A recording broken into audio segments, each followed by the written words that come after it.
போகட்டும் போடா. இந்த பூமியில் நிலையாய் வாழ்ந்தவர் யாரடா? போனால் போகட்டும் போடா.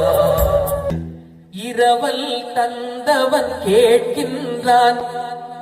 இரவல் தந்தவன் கேட்கின்றான்னா இந்த உடம்பு வந்து ஓசி உடம்பு.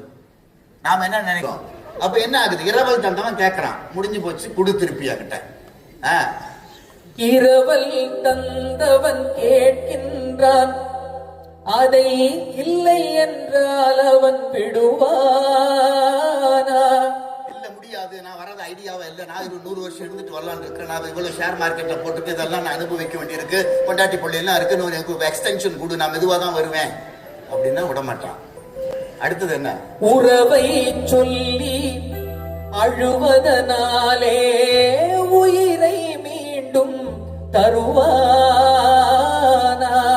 இறந்து போயிட்டா இல்லைங்க, நீங்க உயிரை எடுத்துக்கிட்டு போக நினைச்சது வந்து ஒரு ஸ்ட்ரேஞ்சர் இல்ல, இவர் உறவை சொல்லி அழுவதனால் உறவை சொல்லி அழுவதனாலே உயிரை மீண்டும் தருவானா?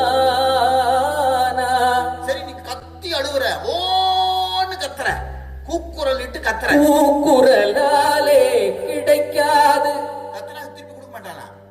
சரி, இதெல்லாம் நமக்கு ஒண்ணு பாட்டு போட்டுக்காரு. நமக்கு எல்லாரையும் பார்த்த முடியல, கத்தி பார்த்தோம், கூப்பாடு போட்டு பார்த்தோம், ஊர்ல உள்ளவெல்லாம் பேசி பார்த்தேன், கத்தனை எல்லாம் முடியல.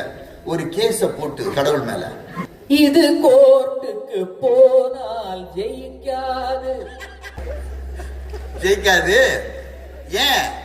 அந்த கோட்டையில் நுழைந்தால் திரும்பாது. அதனால போனால் போகட்டும் போடா.